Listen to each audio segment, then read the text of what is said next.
Mirëser dhe zonja dhe zotëri në Top Talk Ekonomi. Rasti I thethit është kthyer në simbolin më të debatueshëm të zbatimit të paketës së maleve.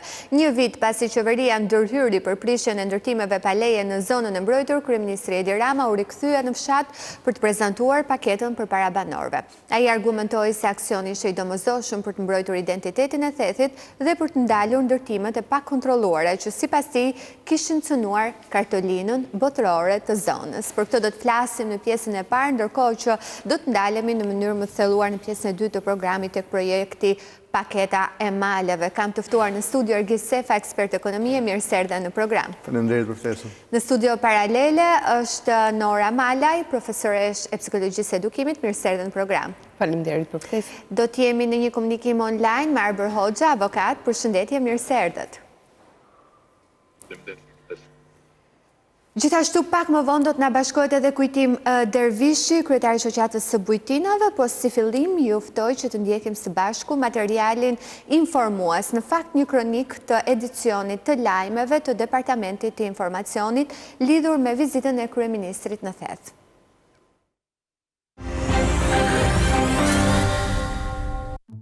Ajo ishte vetmja gjë që mund të bëj, nuk ishte çështja.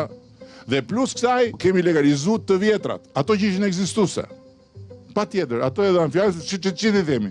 Me këto shfaqësim, kryeministri Edi Rama u rikthye në Theth për herë të parë pas aksionit me Tritol për shembjen e ndërtimeve pa leje verën e vitit të kaluar. Në bashkëbisedim me banorët e zonës, Rama sqaroi deklaratat e tij për legalizimet e bujtinave. Ajo që unë kam thënë dhe që I kemi qëndruar pik për pik është do legalizohen ata që ekzistojnë. Pas shembjeve të vitit 2025, rikthimi I kryeministrit Rama në Theth kishte sërish një qëllim, ndërtimin, por këtë herë me paketën e maleve që sipas Ramës nuk është një nismë për oligarkët dhe as për shitjen e Shqipërisë. Paketa e maleve nuk është as për uzurpues, as për biznesmen që nuk kanë lidhje dhe nuk kanë marrëveshje me ju, as për oligarkë. Kryeministri u përball edhe me banorët që u janë shembur godinat, ku nuk munguan debatet. Shqetësimit të banorëve Rama ju përgjigj me thirrjet: aplikoni te paketa e maleve. Po gjithë tu I bën shtëpi. Të gjithë dhe po. Po në Londër pse nuk e bën një pa leje ti për shkak? Nuk ke shans. Nuk ke shans. Po këtu pse ke shans apo këtu hajde më Shqipëri e sapi, jo? Unë fakt po gjithë tu I bën edhe ata bona I shtëpi drunit vakt. Veç drunit. Po druni po. Mirë, po druni po drunin e morë kokës pastaj. Nëse s'ka rëndësi. Rama ju përgjigj ashpër atyre që janë kundër investimeve të huaja. Dalin lloj-lloj sharlatanësh, lloj-lloj delirantësh, lloj-lloj ekstremistësh. Ekstremist sa të majtë e sa të djathë, do me thënë si me kalu bicikleta me nda për gjys, dhe thonë nuk duam investimet huaj.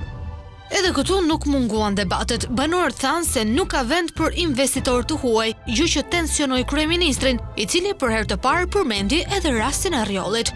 Nuk besoj se ka vend të vinë kush. Nuk ka në Shqipëri investim me leje që nuk ka pronarët pjesë aktual.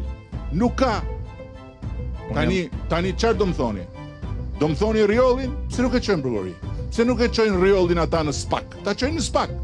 Le ta çojnë dhe le të provojnë ata që ata janë pronarët dhe që ndërkohë aty shteti ja ka dhënë dikujt në tokën e tyre. Pas tensioneve, kreu I qeverisë mbylli bashkëbisedimin me premtimin se do të bëjë rrugën e Dukajgjinit. Kështu që rrugën e Dukajgjinit do ta fillojmë edhe do ta bëjmë bukur. Jemi në studio. Ergis, jo një paket për uzurpues. Si e parashikoni paketën e maleve? Projektin e shumë përfolur në fakt, dhe që tashmë kanë filluar fazat e aplikimeve, janë bërë disa aplikime interesante, ne kemi folur vazhdimisht në program, po besoj që është një temë që gjithmonë I kthehemi dhe I rikthehemi nga pikpamja e investimit. Ta shohim dy aspekte. Gjithmonë nga pikpamja ekonomike. Nga njëra anë kemi një nevojë të madhe për zhvilluar pjesën malore të Shqipërisë dhe kemi asete natyrore të mrekullueshme të cilët nuk po I shfrytëzojmë si duhet ekonomikisht. Mos harrojmë që pothuajse 3/4 e turizmit që vjen në Shqipëri është në zonën bregdetar, pra është turizëm detar, le të themi. Dhe nevoja për të shkuar të përtaquar zhvillimin ekonomik edhe drejt zonave më të thella është imediate, madje.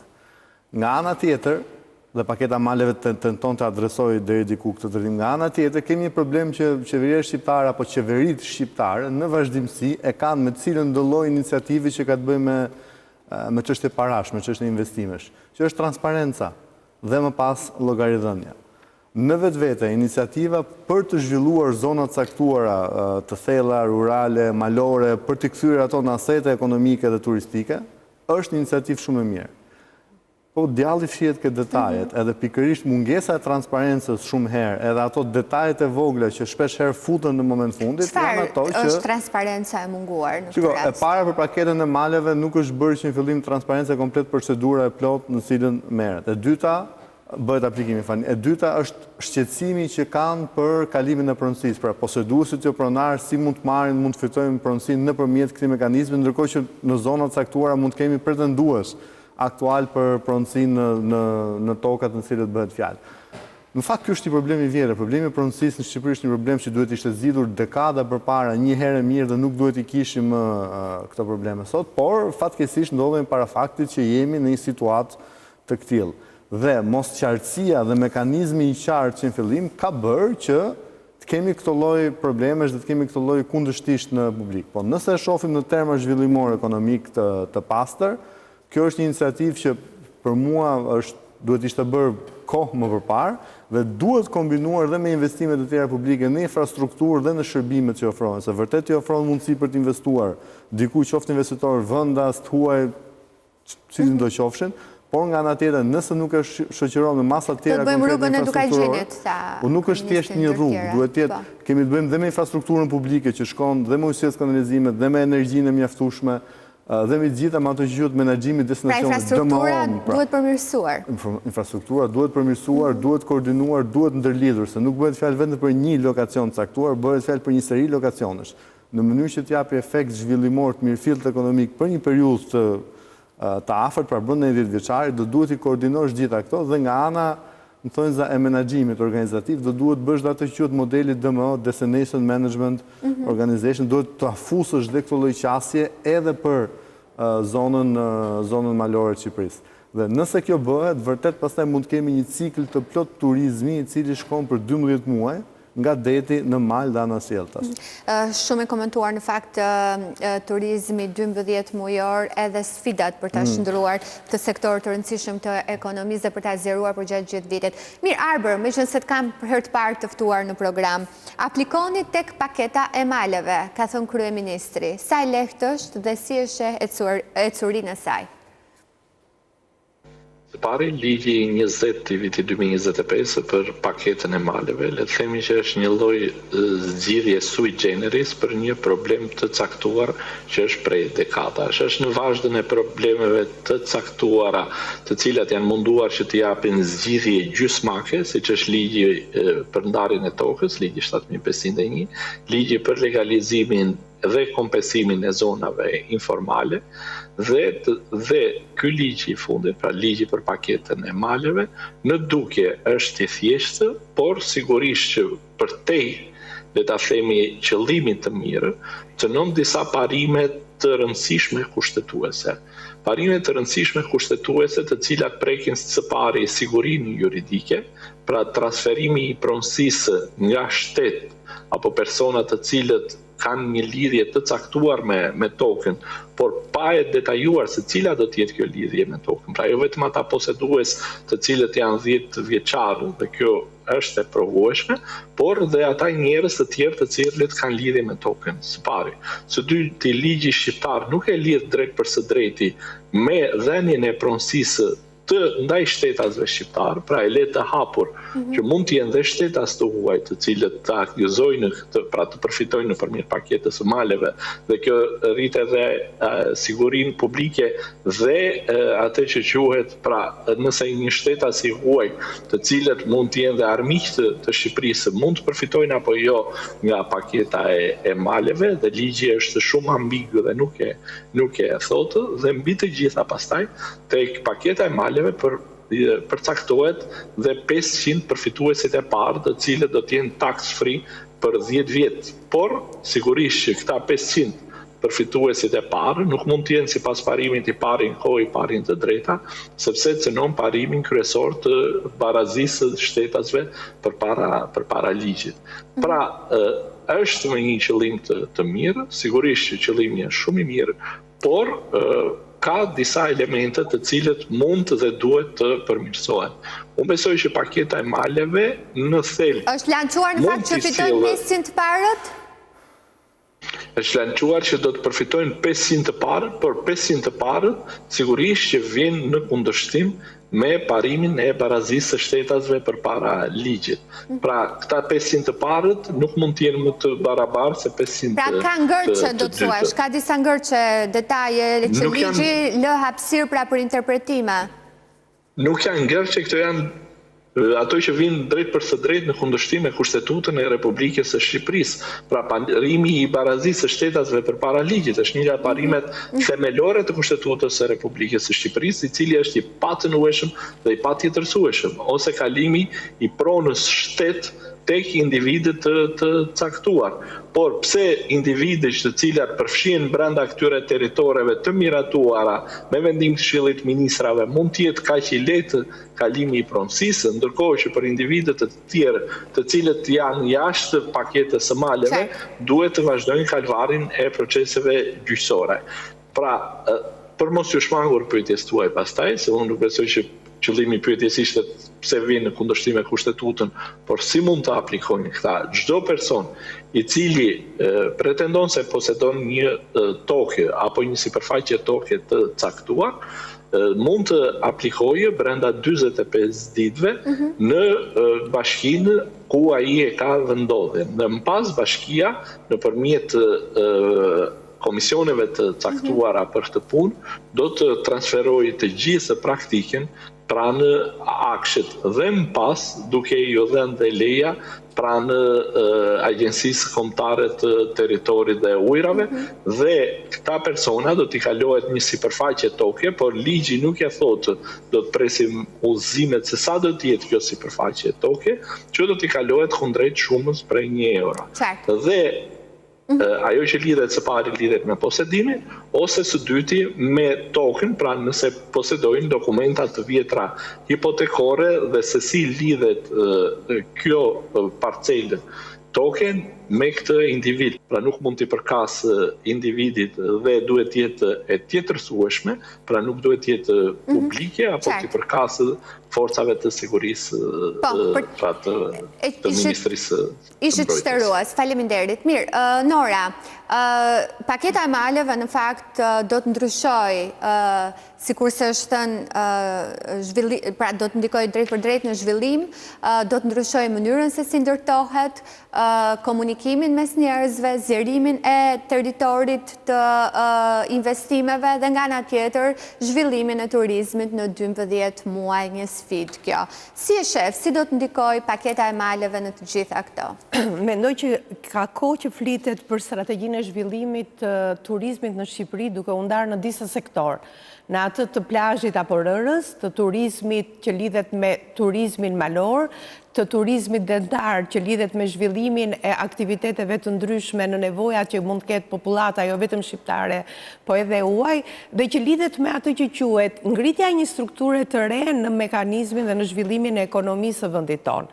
E parë në këtë qasje, ndërtimi i këtij ligji, i cili pikërisht datonte në datën 13 në vitin 2025, tregon që me hapjen e këtij ligji duhet të bëheshin disa veprime që lidhen së pari me aktet nënligjore për ta bërë sa më të zbatueshme ligjin, së dytmi me lidhjen e mekanizmave të qartë dhe me ngritjen e grupit të mekanizmave për të menaxhuar ligjin, që do të thotë kemi të bëjmë 3 element: pushteti lokal, pushteti vendor, prona që e tha avokati dhe që është një nga problemet më të rëndësishmet që ne kemi, dhe pjesa shumë e rëndësishme është vetë ndërgjegjësimi i popullatës për të kuptuar ç'është ligji në thelbin e tij, cilat janë përfitimet që do të bëhen, cilat janë investimet, dhe nëse flasim Shqipëria €1 apo zhvillimi këtyre vendeve €1, nuk e kemi vetëm sot si term, e kemi patur ndër vite që në kohën e doktor Berishës u hodh atëherë ideja e zhvillimit të Shqipërisë 1 euro, por futja e strategjisë investitorëve shqiptar dhe të huaj krijon hapësira të tjera, por duke vendosur disa mekanizma. Cili është ajo që quhet lidhsi më e rëndësishëm? Ne po flasim, kemi shumë kohë që flasim për problemin e shpopullimit të vendit dhe nëse flasim për zhvillimin e paketave të maleve, nëse do t'ja referoheshim kryeministri është drejtuar bashkive sepse është pushteti lokal, i cili ka një përgjegjësi shumë të madhe në kuadrin e zhvillimit të harxhimit, po dhe të ndërtimit të atyre që quhen mekanizmave për të bërë zbatimin, se shumë e rëndësishme kur hartohet një ligj, të paktën në kohën kur unë kam qenë dhe deputete në parlament, e di shumë mirë çdo të thotë të bësh hartimin e ligjit, ta shkruash mirë ligjin në mënyrë që të përfitojnë të gjithë qytetarët dhe siç tha avokati të mos kemi shkelje kushtetuese, të rregullojmë akte nënligjore nëse disa nga nenet nuk realizojnë atë që quhet të drejtën e barabartë, të drejtën midis asaj që përfitohet dhe asaj që investohet, të bëhen të qarta termat e investimit dhe termat e përfitimit, se këtu fillon në aspektin juridik dhe bëhet qasja në aspektin ekonomik, të shikohen pasaj përfitimet në ndihmat ekonomike edhe të nxitjes vlerave të para të 500 atyre të cilët do të përjashtohen nga disa taksa të cilat janë të nevojshme për të zhvilluar, po të shohim dhe kapitalin human kur do ta zhvillojë, se një nga problemet më të mëdha që kemi parë sot në Shqipëri është problemi i zhvillimit të qytetarëve që e kanë braktisur vendin dhe që duan të rikthehen, po të cilat janë pikat që do të rikthehen, cili është fillimi që duhet të investohet dhe si mund të krijohet i gjithë zinxhiri që përfitimi të jetë, siç tha edhe i nderuari miku im në studio, të ketë krijimin e të gjithë asaj që quhet infrastrukturë sociale për zhvillimin e këtij lloji turizmi, po themi malor. Mirë, kujtimin e përshëndes, mirë se erdhët në program. Në fakt, pati një debat sa i përket edhe investitorëve të huaj, dikush nga banorët tha që nuk ka vend këtu për të tillë. Si e komentoni dhe si do shihni në fakt në të ardhmen zhvillimin e investitorëve? Përshëndetje, ju faleminderit për ftesën. Kënaqësi. Ne e kemi ndjekur me vëmendje ligjin, ne si shoqat, edhe e kemi përkrahur që në fillimet e saj, shoqata e restoranteve dhe bujtinave shqiptare e mbështet këtë ligj, i cili bën të mundur zhvillimin e zonave turistike malore. Në rastin konkret, këto vështirësi që janë hasur, unë mendoj që pushteti vendor ka qenë pak neglizhent për ta implementuar për sa i përket kësaj pakete, për të sqaruar, si të sqaroi dhe avokati, për të sqaruar të interesuarit se si aplikohet dhe si procedohet për të arritur që për ta marrë këtë pronë.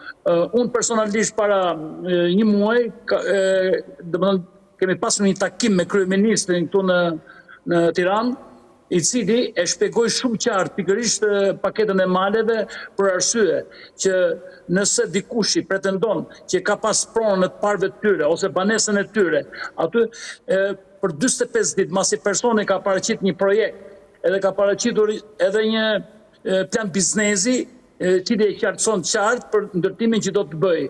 Për 45 ditë, mas 45 ditëve, ai nëse e ndërton këtë objekt, me njëherë pajiset me leje ndërtimi, pajiset dhe me certifikat pronësie. Ndërkohë, e shpjegoi qartë kryeministri, mas 45 ditë, nëse asaj pronë mund të dalë dikush, që mund pretendojë për atë pronë, problemet i ka me qeverinë, nuk ka më me investitorin që ka investuar aty. Edhe kjo më duket domethënë shumë e qartë. Kjo paketa maleve sigurisht është kundërshtuar, edhe po diskutohet gjithësisht tani, po unë mendoj që tani është bërë shumë e thjeshtë. Pushteti vendor duhet të fifi këto biznese. Unë kam pas kontakte edhe me të huaj, me shqiptarë të cilët janë në emigracion, të cilët duan të krijojnë në tokat e tyre, në pronat e të parëve të tyre, duhet të ndërtojnë këto bujtina ose këto subjekte që do i shërben turizmit, por nuk kanë pas informacionin e duhur. Ndoshta dhe ambasadat duhet të sqarojnë për këtë procedurë. Pra duhet një fushat informuese, po flisni më detajuar. Atëherë ndalemi pak tek investitorët e huaj, Ergis. Qyka, sepse i digjova dhe parafolësit, digjova dhe ato që u tha në thes me kryeministrin. Duhet kemi parasysh dy gjëra. E para, si pasojë procesit integrimit evropian, një nga 4 liri themelore është liria e lëvizjes kapitalit. Pra, kapitalit financiar parave, nga një vend në tjetrin. Dhe është e vështirë që ti si vend, nëse do të bësh antar i Bashkimit Evropian, të ndalosh një të huaj të këtë vit investojnë në Shqipëri a priori. E dyta, në çdo teori ekonomie, sepse dhe ekonomia ka teoritë e saj të zhvillimit, roli i investimeve të huaja direkte është thelbësor për një vend i cili do të kalojë fazat zhvillimore drejt mirëqenies lartë gjithmonë.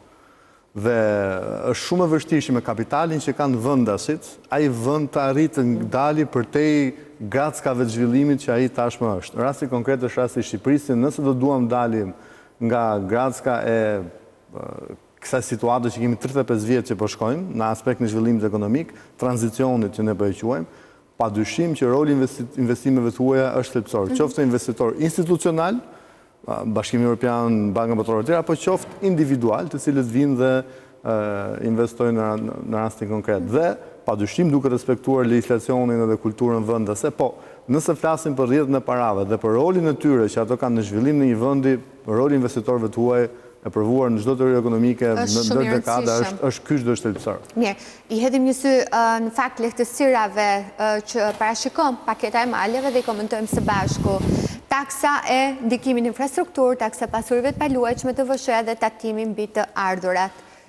Tani, këtu duhet ndarë në dy kategori të ndryshme. Në dytë parët përfituesit direkt të cilët janë investitorët, personat të cilët dhe investojnë, sepse është një kosto fillestare që atyre i hiqet që në momentin e parë. Pra, taksa ndikimin në infrastruktur që duhet paguhet që në momentin që ato fillojnë projektin, ato i shtyhet në kohën paratë të cilët ato i kanë dhe mund t'i vendosin direkte në punë për investimin konkret. Dhe njëjta gjë për taksën e pasurive të paluajtshme, që është një kosto që ato e kanë edhe në vazhdimsi. Ndërkohë, të VSH-ja dhe tatimi mbi të ardhurat, këtu pastaj hyn tek pjesa e përjashtimeve të mirëfillta fiskale, në cilën janë dy nga burimet kryesore që në fakt qeveria jon ka edhe sot e kësaj dite për buxhetin e shtetit. Ju si ekonomist si e gjykoni? Unë do thoja që për sa kohë që këto kanë një kozgjatje të caktuar, ndoshta 10 vjet është shumë, mund të japin një farë efekti. Por kemi një problem tjetër, thash. Në dy të parat, dakord, ato mund të japin një farë efekti për zhvillimin e investimit nëse ai monitorohet se bëhet sipas projektit të fjalë. Por për të VSH-n dhe për tatimin mbi të ardhurat, këto janë takse që kanë bënë mbi xhiron, pra mbi të ardhurat që ka biznesi. Një biznes i cili ka fitime apo ka të ardhurat, nuk i ka problem t'i paguajë këto dyta, ndërkohë që këto janë një burim kryesor për buxhetin e shtetit, sepse të mos harrojmë, buxheti i shtetit këtë ka si burim të ardhurash që pastaj kryen edhe shpenzimet e tjera. Duhet ta pyes pak edhe kujtimin, si gjykon këto lehtësira në fakt?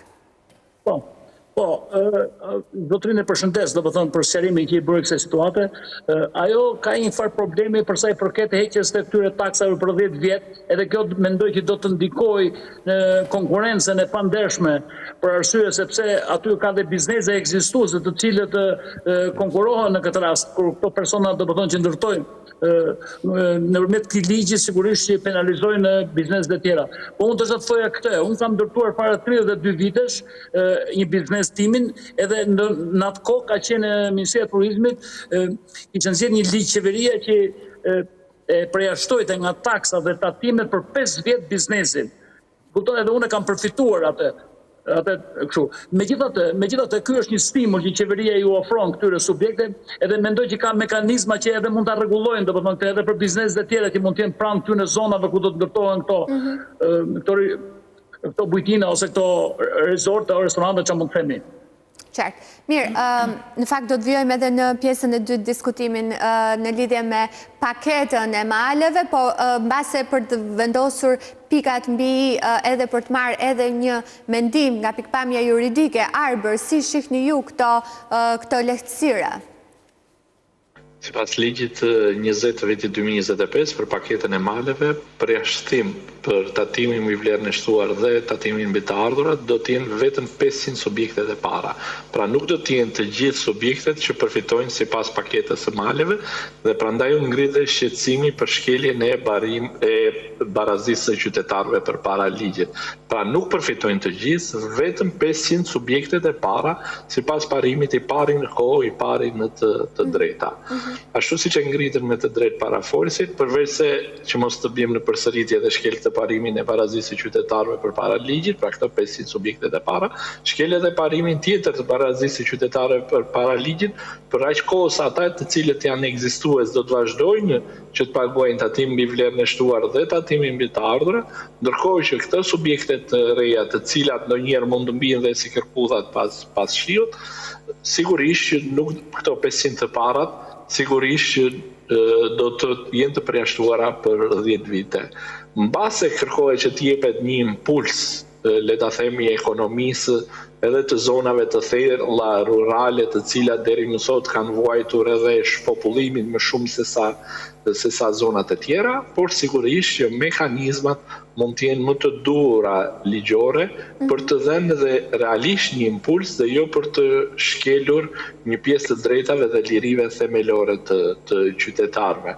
Unë besoj që paketa e maleve do të sjellë një valë të re, le ta themi, kërkesë padish në gjykatë, pa dashur që të bëjmë avokatin e djallit, por le ta shohim se si do të reflektohet kjo dhe në sistemin e ngarkuar gjyqësor që po vuajnë shqiptarët dhe mungesën e drejtësisë të vendit. Mirë, këtë diskutim do ta vazhdojmë edhe në pjesën e dytë, mbi të gjitha çfarë ndryshon për pronën. Nisur gjithmonë nga paketa e maleve, për momentin kemi publicitet.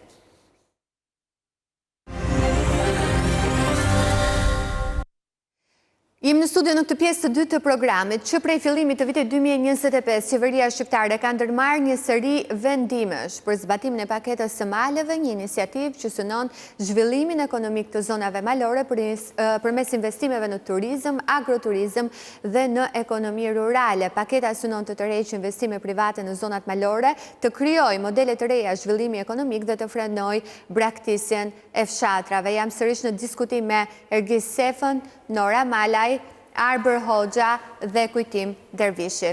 Nora, e fillojmë bashk, të pengoj shpopullimin e fshatrave, një temë shumë e diskutuar kjo, gjithmonë, kur kemi bërë padyshim subjekte lidhur me tema lidhur me bujqësinë, nuk është e lehtë apo jo që të duash bujqësinë, blegtorin, të jetosh në fshat, ta bësh atraktive këtë lloj pune. A do të ndikoj paketa e maleve në këtë drejtim? Pikërisht, nëse do të shikonim problemin në makro dhe jo vetëm në mikro, do të kuptonim që kemi të bëjmë me dy lloj zhvillimesh. E para duhet kemi një zhvillim të qëndrueshëm që lidhet me ato që quhen bashki dhe në zonat të dedikuara, të cilët për fatin e tyre të keq nuk kanë patur këtë lloj zhvillimi dhe patjetër duhet që qeveria të bënte një politikë me një nxitje pozitive. E dyta, që lidhet me të drejtën e pronës apo të drejtën e riinvestimeve për atë kategori qytetarësh që janë brenda Shqipërisë ose që janë jashtë Shqipërisë dhe që duan të rikthehen. Po ta lexojmë me kujdes ligjin, ligji ka nevojë për pasjen e një informacioni më të plot dhe asaj që quhet rregullim të mekanizmave në mënyrë që institucionet që do ta operojnë këtë gjë, që lidhen bashkitë dhe zyrat e zbatimeve, të kenë një qasje më të plot dhe të kenë njerëz të përgatitur. Çdo të thotë kjo. Ne shumë kohë kemi dëgjuar dhe kemi parë edhe lajme të ndryshme, janë bërë dhe emisione, ky kryeministri i vendit ka thirrur her pas here në takim drejtuesit e institucioneve të pushtetit vendor, madje ju ka kërkuar me detyrim më sillni paketa ose projekte për paketet e maleve, dhe pikërisht cili ka qenë qëllimi? Faza e parë është ti t'ju japë shansin të gjithë qytetarëve, si ata që jetojnë në vendet, në zonat rurale apo periurbane apo urbane, të njihen me këtë lloj pakete. E dyta, ta bësh këtë gjë shumë të prekshme për çdo popullat, që do të thotë, nëse një individ i caktuar e njeh deri në themel këtë institucion, por nuk mund ta njohë vetëm, për këtë arsye ngrihen njësi të dedikuara brenda institucionit, fillon të bën politika nxitse, se nëse ne i referohemi nenit 15 që flet për lehtësira tek këtij lloj biznesi, pra është lehtësim për biznesin për 10 vite, do të thotë që përpara se të krijojë lehtësimin, duhet krijojë të gjitha ato që quhet struktura që do ta zhvillojë këtë gjë.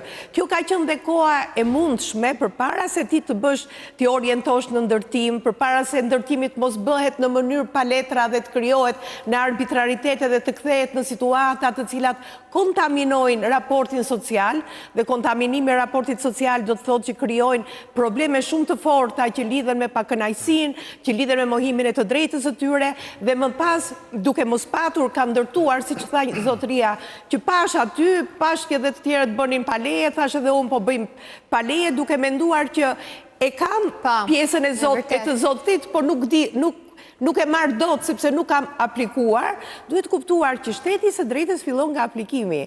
Por kjo gjë duhet bërë pikërisht rast pas rasti, nëse kemi njësi administrative që menaxhojnë dhe administrojnë të gjitha këtë lloj zhvillimi që po detyrohet ta bëjë qeveria, po që është dhe në interesin ton të gjithëve, duhet të kuptojmë që Shqipëria nuk është vetëm Tirana dhe qendrat e zhvilluara. Po duhet t'u japim një zhvillim dhe një frymarrje sepse kemi një pasuri kombëtare të jashtëzakonshme, që nëse ne e vëmë në interesin ton, atëherë kemi mundësi të prodhojmë dhe nëpërmjet prodhimit të ndërtojmë atë lloj sistemin e turizmit për 12 muaj, po përtej kësaj të krijojmë në bazë të zhvillimit të çdo rajoni profilin e tij. Ju e dini, një nga projektet më të bukura në arsim është projekti Pizës, dhe Piza nuk është për të matur vetëm dijen, po për të kuptuar në zona të caktuara çfarë mund të zhvillohet.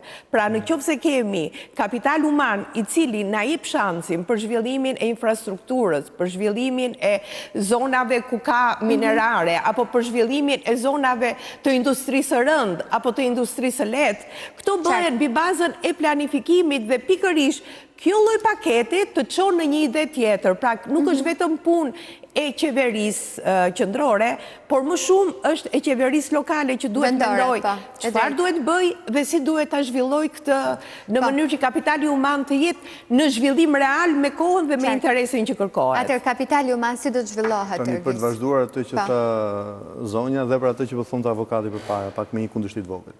Shiko, ne duhet pranojmë një gjë, që ky është një moment vendimtar për zhvillimin e Shqipërisë, sidomos në zonat rurale, malore, kryesisht për shkak të hendekut dhe diferencës madhe që është krijuar këto 15-20 vitet e fundit ndërmjet stresave caktuara sociale. Po ja vetëm 2 shifra, sepse shifrat janë kokforta dhe sado na pëlqen, s'na pëlqen ngelen.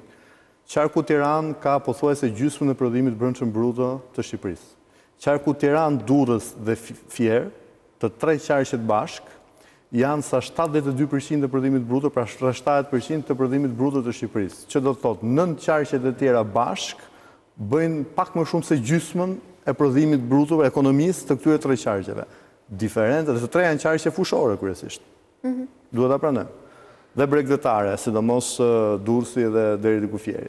Pra, nëse ne kemi një përqendrim të ekonomisë dhe të paras në këtë nivel kaq madh dhe gjithë zonën tjetër e ke më pak se gjysma e këtyre tjerëve, do të thotë që keni nevojë imediate për zhvillimin kundrejt këtyre zonave tjera, kryesisht malore. Këtu dalim pastaj kapitali njerëzor, sepse nëse ti shef këtë përqendrim të madh parash dhe mundësish punësimi vetëm në këto zona, në aksin Tiranë-Durrës-Fier, le themi, dhe kapitali njerëzor më i mirë, më i aftë, nëse nuk emigron jashtë vendit, do synoj pikërisht në këto zona. Dhe ato që do të ngelen pikërisht në këto zona të tjera, janë njerëz të cilët në aspektin aftësive, skillseve, pra aftësive profesionale, janë shumë herë më të mangët, sepse pjesa më e mirë e tyre, sidomos forca punëtore e re, ka lvizur drejt këtyre qendrave. Dhe iniciativat e këtilla janë ato të cilët deri diku mund ta thyen këtë mini monopol që është krijuar në aspektin kapitalit edhe financiar, edhe njerëzor, për ta diversifikuar dhe për ta shpërndarë edhe në zona të tjera të Shqipërisë, sepse Shqipëria është e bukur dhe ka mundësi zhvillimi në shumë zona që nuk ka nevojë që të përqendrohen në kaq të paktën për nevoja imediate zhvillimore, nuk ka pse të përqendrohet vetëm në kaq pak territor. Dhe iniciativa të tilla mund të bëjnë. Unë shpresoj që të paktën këto problemet teknike që kanë juristët në njëri tjetrin thyen këtë drejt, bëjnë të zgjidhen dhe të mos kthehen në pengesë reale. Pikërisht për zhvillimin dhe mirëqenien e njerëzve në këto zona, se çdo ditë e humbur sinqerisht ka arritur një pikë, çdo ditë e humbur kushton në hendekun e varfërisë. Mirë, Arber, çfarë do të ndodh me pronat të cilat mund të kenë një mungesë dokumentacioni, pra si do të ose me pronat që me zonat të cilat janë të mbrojtura? Ligji parashikon në një kusht sine qua non, pra që të kalojë pronësia tek personi i cili pretendon që posedon këtë pronë ose që ka lidhje me këtë pronë, duhet që prona të jetë shtetërore. Së pari nuk duhet që të jetë publike dhe nuk duhet që të përkasët të tretëve, pra çdo personi fizik apo juridik apo publik. Pra duhet të jetë një pronë shtetërore. Pra duhet të jetë pronë shtetërore, po. Pa tjetër dhe pronë shtetërore e transferueshme dhe e tjetërsueshme. Në kushtet kur Agjencia Kombëtare e Kadastrës, pra Akshe dhe Agjencia Shtetërore e Kadastrës, por edhe institucionet të tjera, le të themi, nuk janë në nivelin e duhur për të përcaktuar në mënyrë të qartë pronësinë, duke qenë se çështja e pronësisë është një çështje e pazgjidhur prej 3 dekadash, sigurisht që mund të ndodhë që një pronë të figuroj shtet, por sigurisht që të kenë 2 apo 3 pronarë me certifikata pronësie apo edhe me pretendime, po sigurisht gjyqtari humbi jetën për një pronë e cila kishte prej 3 dekadave në procesin gjyqësor. Pra sigurisht që ka ndodhur dhe nuk është çudi që të rezultoj shtet dhe të jenë 2 apo 3 pretendues dhe më pas nuk do të jetë vetëm bashkia ajo e cila do të zgjidhë pronësinë, por do të jetë gjykata ajo që do të japë të drejtë qytetarëve mbi një pronë të caktuar. Nuk duam që le të themi të ngrihet një panik për sen që do t'i falet toka të tretëve, të tjerëve, oligarëve, shtetasve të huaj dhe gjithë të tjera, por sigurisht që ky ligj pa dashur do të prodhojë dhe efekte negative në sistemin gjyqësor shqiptar. Apo oligarkët, kështu shpreh kryeministri kjo paketë. Tani, uzurpuesi në koncept, le të themi, moral, është fjalë e keqe, ndërkohë që poseduesi jo pronar në vetvete është një uzurpues, sepse nuk është pronar i sendit, por e posedon atë. Pra, nuk do të thotë që moralisht mos kesh të drejtë, por ligjërisht jesh në rregull me termin. Pra, poseduesi jo pronar në vetvete është një uzurpues, sepse uzurpimi është një fjalë e cila vjen nga latinishtja me sa mbaj. Duket, kështu siç e shpjegoni, më fal, më duket pak e komplikuar dhe shpresoj vërtet mos ketë probleme, sepse nga mënyra si po e shpjegoni duket që do ketë ngërçe rrugtimi. Patjetër që do ketë ngërçe, për aq kohë sa e thash, ligji 20 i vitit 2025 për paketën e maleve është një vazhdimsi e ligjit për ndarjen e tokës dhe një vazhdimsi e ligjit për zonat informale dhe për legalizimin e zonave informale. Pra janë zgjidhje sui generis për realitetin shqiptar, të cilët më pas kanë prodhuar dhe problemet të caktuara në realitetin gjyqësor shqiptar. Kujtim, kishte një ndërhyrje në lidhje me diskutimin e fjalës. Dje rastet tu përshëndes juve, edhe gjithë panelin aty që e shpjeguan shumë qartë. Unë desha tu bëj me dije juve për arsye se neve nga që drejtojmë këtë shoqatën e restoranteve dhe bujtinave, e me presim pikërisht këtë ligj i cili, sepse Shqipëria turistike vizitohet pikërisht për këto bujtina, sepse det, mal, edhe atraksione tjera ka gjithë bota, gjithë Evropa. Neve vizitohemi për 3 arsye, për mikpritjen shqiptare, për çmimet e ulta që kemi, e ndërkohë edhe për produktet që prodhojmë neve. Unë po të them që për pak vite, kjo paketë do jetë, do la bëjë Shqipërinë, do t'i bashkohet trend evropian, mos themi që do të barazohet me Zvicrën. Edhe unë jam shumë entuziast për se janë të pa legalizuara kullat. Më fal, edhe diçka. Neve kemi marrë një nisëm. Unë jam këshilltari prefektit Tiranës, kemi marrë një nisëm edhe me prefektin për t'i ofruar turistave të huaj. Një shishe ujë falas kur vinë në lokal. Përveç asaj fjalës e cila është fjalë lapidare, buk krip zemër, neve ofrojmë dhe ujë, vaj ulliri, si që ato të gjejnë, dhe më thënë hapësira, të gjejnë, dhe më thënë një mikpritje shqiptare e cila do të dominojë për sa i përket turizmit rajonal. Bëni shumë mirë në fakt që do t'i ofroni një shishe ujë falas, se nuk e di po e marrë si shembull Greqinë, është e para gjë që të ofrojnë kur ulesh në tavolinë, plus Shqipëria noton në ujë, më vjen mirë për idenë, për fantazinë, por edhe për faktin që do bëni realitet. Komplimenta për këtë. e kemi filluar në Himar, e kemi filluar në Himar, me Bashkinë e Himarës, kësaj jave kemi në Progadet, pastaj do ta fillojmë në Lezhë, edhe do ta bëjmë edhe në Kosovë, edhe në Maqedoni, aty ku janë gjithë shqiptarët, ku jeton shqiptarët. Aty në Himar më duket pak e vështirë që çdo pushues të marrë ujë falas. Megjithatë mbetet për të parë. Ju e dini shumë mirë, po të shkosh në Greqi, ke shezmonë e gjen shishën e ujit aty. Sa po e përmenda, jo shumë mirë, unë e përgëzova sinismë, po Nora, nuk e dini se kishe një ndërhyrje po.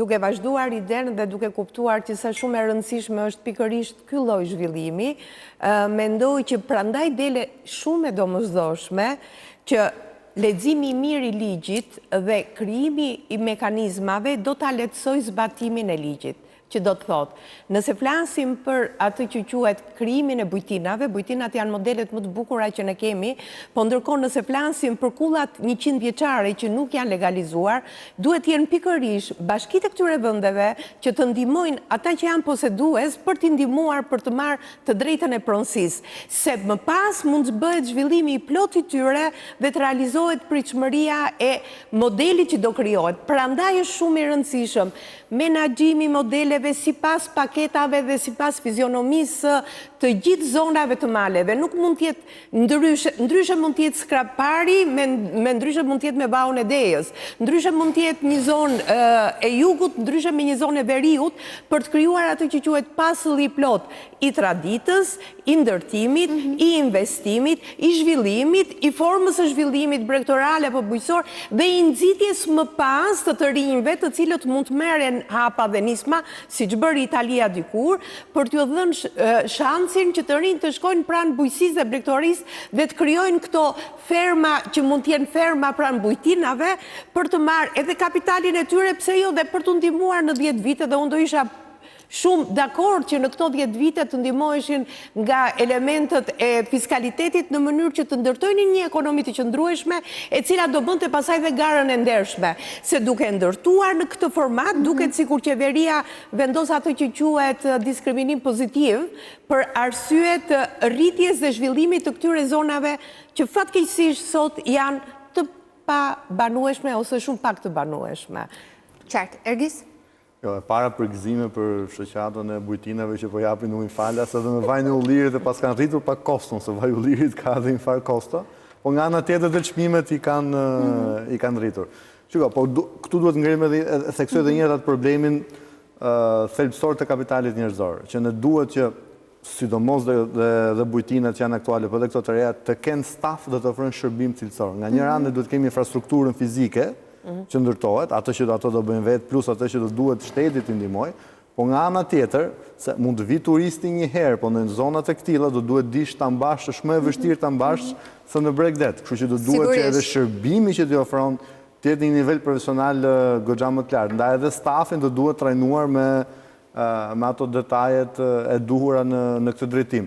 Dhe nga ana tjetër e nevojshme është... Si do të monitoroj gjithë procesi, sepse duket se jemi përballë një fikse do thonë, duhet të ketë një vëmendje kyçe dhe përditshme nga ana e institucioneve që të monitorohet në mënyrë që çdo hap i ekzekutimit, pjesa ku ne çalojmë në çdo gjë si vend, çdo hap i ekzekutimit ligjit të bëhet si duhet dhe me qasjen në të mirë të komuniteteve ku do t'i zhvillojë. Dhe monitorimi jo vetëm duhet të jetë i përditshëm, duhet të jetë i vëmendshëm, po do duhet që edhe të evitoj sa më shumë barrën burokratike, atë që quhet red tape në anglisht, pra burokracitë e tepërta që shpesh herë ta sjellin shpirtin në majthundës. Shpenzojnë kohë, koha ku shumë para, energji dhe para, të cilët ne jemi në pikë që nuk mundet, eksakt, nuk mundet të lejojmë vetes mas 35 vitesh më këtë vonesë. Ju thatë që paketa e maleve ndërkohë është vonuar, duhet ishte aplikuar më herët, kishte filluar projekti më herët. Paktën 2 dekada më përpara. 2 dekada më përpara. Absolutisht po.